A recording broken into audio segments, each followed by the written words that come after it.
Chapter 12. Chunk it and categorize it.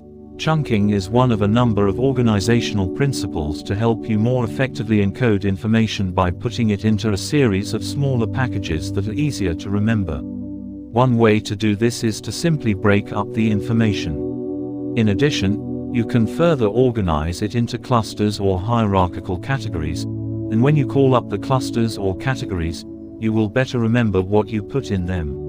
It's like putting your CD collection into categories by genre. Another approach is to combine chunking with using imagery to remember different chunks, as described in Chapter 20, or to combine the chunks into a story or narrative, as described in Chapter 16. Plus you can use Rehearsal, Chapter 13, to further reinforce what you have chunked or grouped into categories. In short, think of chunking and clustering or organizing information into categories as two types of tools that you can use in combination with other tools to reinforce your memory. How chunking and categorizing works. In chunking you combine several smaller units, whether they are numbers, names, places, objects, or anything, into larger units. You can take them in the order they are already in or combine them into clusters or categories, sometimes called a hierarchy, according to some organizing principle, such as names beginning with a certain letter, age groups, region of the country, or types of animals. The reason this kind of organization is called a hierarchy is that the group or category you have put individual items into is considered a higher order category. In fact, if you have a number of categories, you can further chunk them into groups and put those in even higher order categories. Or you can organize the hierarchy into an outline with topics and subtopics. While a graphic is good when you are trying to remember words, phrases, names, objects, and other small bits of information, an outline is good when you are learning concepts or more complex information. In either case, you encode the information in the chunks and organizational structures you have created. Later, when you seek to retrieve the memory, tapping into the category of information you want will help you pull out the information in that category. Think of the process as putting information in a file cabinet and creating files for information and categories for where you want to file information. You don't have to look through all of the loose papers or files to find what you want. The organizational system you created will help you get there quickly. As researchers have found in repeated tests, people recall more information when it is grouped into more familiar, meaningful categories than placed into an arbitrary group of information. 1. Get chunky with it. Here are some examples of how plain vanilla chunking works. Often you will get numbers given to you that are already chunked up, such as phone numbers, which are usually in 3 chunks, and bank accounts in 2 or 3 chunks. But sometimes you will get other numbers or number and letter combinations that are just long, such as a password or registration number for software that has been assigned to you. While using a memory support such as a file for important numbers and passwords, as discussed in Chapter 10, may be helpful, since you then don't have to remember such numbers. There may be times you want to remember them. For example, you may want to keep the combination for a lock in your memory as well as in a security deposit box for security reasons and convenience. You may need a password when you use a different computer and don't immediately have access to your password file. While paying careful attention and occasional rehearsal may help implant these numbers and letters in your memory, chunking will make the process far easier. For example, suppose you have a list of numbers, such as 1 octillion 914 septillion 149 sextillion 219 quintillion 631 quadrillion 776 trillion 189 billion 20 million 11,942. Try glancing at it for a minute or two without trying to do any chunking. Then, without looking at the numbers, on a separate piece of paper write down as many numbers as you can in sequence. Did you find it hard to do? How far did you get? Normally, you will not be able to remember more than 4 or 5 numbers. Now, look back at the numbers and think about how you might chunk them up into bits that are easier to remember. Do you notice anything yet that will help you remember? If you didn't already get it, think dates, and break up the numbers accordingly. 1914, 1492, 1963, 1776, 1890, 2001, 1942. Now close the book again, take another minute, try to remember them in sequence, and see how far you get. Finally, you might further organize the dates chronologically, which will serve as another aid to memory. Try to remember this new list of numbers. I changed the dates, since you will already be primed from the previous test: 1 octillion 512 septillion 178 sextillion 918 quintillion 651 quadrillion 920 trillion 194 billion 619 million 722,003. Again, close the book, take a minute, and see how many you remembered now. Again, compare your results from the first and second tests, and you should see some improvement. 1512, 1789, 1865, 1920, 1946, 1972, 2003. To make the dates stand out even more, you might combine the dates with visual associates, since it's easier to remember these. If the date is well known, such as 1865, the beginning of the Civil War, you can combine that with an image of Civil War soldiers in battle. But if it's just a random date, you might associate it with some image from the general period, such as associating a peasant in the field with 1512. Here's a similar experiment to try with letters. See how far you get in remembering the letters in each condition. Don't look at the next set until you have tested yourself on the first one. A list: ATLNASACIANBCACLULAX. A chunked list: ATLNASACIANBCACLULAX. An alphabetized chunked list. Again, I have changed the items. ARMA BBC FBI Intel NYC Sony.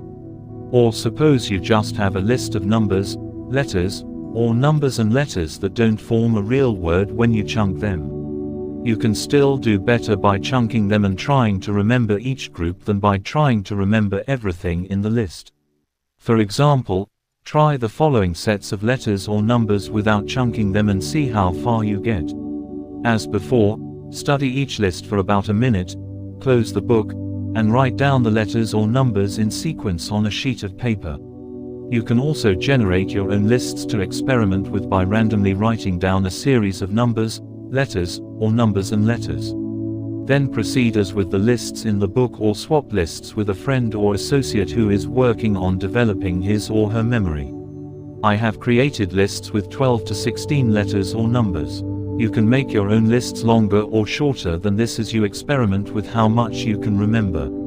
Creating categories and groups. You've already seen some examples of creating categories and groups in the discussion of how this process works, and you've done some simple grouping with letters and numbers. Now I'll discuss different ways of creating the categories yourself, so you come up with an optimal way of grouping information that works well for you.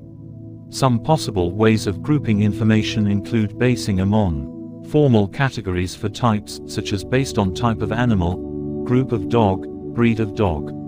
Characteristics of the word, such as first letter, length of word, rhyming. Meaning of topic, priority or your interest in the subject. Visual characteristics, such as objects that are round, square, oval. To demonstrate the power of creating categories, try the exercises in the following section. First, you will see some lists of randomly organized words or topics. Take a minute or two to remember the items in the first list, close the book, and write down as many items as you can recall. Then, take the words or items in the second list, which is grouped into categories, take a minute to remember the words, and see how many you remember. Generally, you should be able to remember more words in the second list. Then, apply this creating categories technique whenever you have a list of items to remember, such as a grocery list or names of stores to visit in a shopping center. You can create your own lists of words and topics to further experiment with this technique. Work with a partner or in a group, where one party comes up with a list of words or topics that are listed randomly or included in categories. Then, the other party has to look at the list for a minute, turn it over, and see how many he or she can recall in a minute or two. Creating categories with words. Following are 3 recall tests with several sets of words. Take a minute to look at the words in each set in turn, look away from the book, and write down as many as you can. The words don't have to be in a sequence. After you create your list, see how many you can recall under each of the conditions mentioned below. I have used different but similar words in each set, so your memory from a previous test will not carry over to the next test. You can similarly create lists and categories in working with a partner or group for all of these tests. Recall test 1. Word, words, words. Here's a list of words in no particular order. Remember as many as you can in 1 minute, then see how many you can recall correctly, and write down your score, 1 point for each. Cat, lettuce, fish, store, clock, parrot, printer, box, monitor, factory, nation, newspaper, bell, telephone, dance, window. Creating and using categories in your work and personal life. Now that you've seen the power of using categories to remember more, here are some ways you might use categories to remember different types of things. Create a more organized shopping list, where you categorize everything on your list by the type of product. Then, review these items before you go shopping, and you can better remember what you need to get. You might even organize your list according to the aisles in your grocery store, so you can zoom down the aisles getting what you need.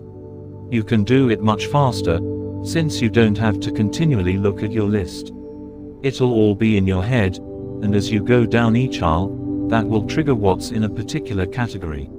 You should probably check your list before you get to the checkout counter, just to be on the safe side. Organize a talk or presentation with an outline, then prepare by memorizing the sequence of the main categories of the outline first. Once you have those down solid, work on remembering the items in each category.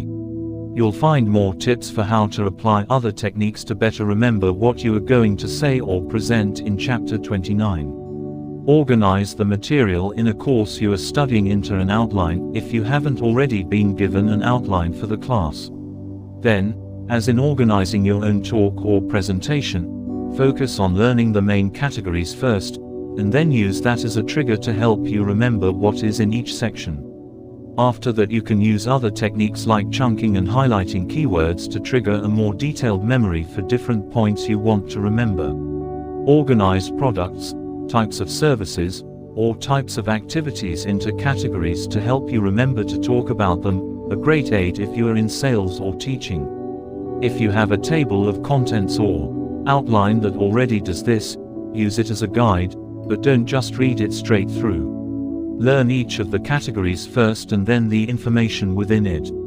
Or create your own outline. Then, within each category, prioritize what's most important to talk about first, and focus on encoding that into your memory first. In effect, you are creating an organizational schema that will facilitate your putting additional memories into that schema. Organize the business cards of people you meet into categories, such as type of business, to help you in remembering the names of all these people. Then, review these cards by category, and to help you further remember, organize them alphabetically or prioritize those that are most important to remember. Again, the categories form a schema to help you recall the names. Plus, you can use other memory aids to be discussed in the next few chapters and in Chapter 27 to further flesh out your memory of each person. So what other types of lists or collections of information do you want to remember? Where appropriate, create categories to help you remember, in addition to any other memory techniques you use.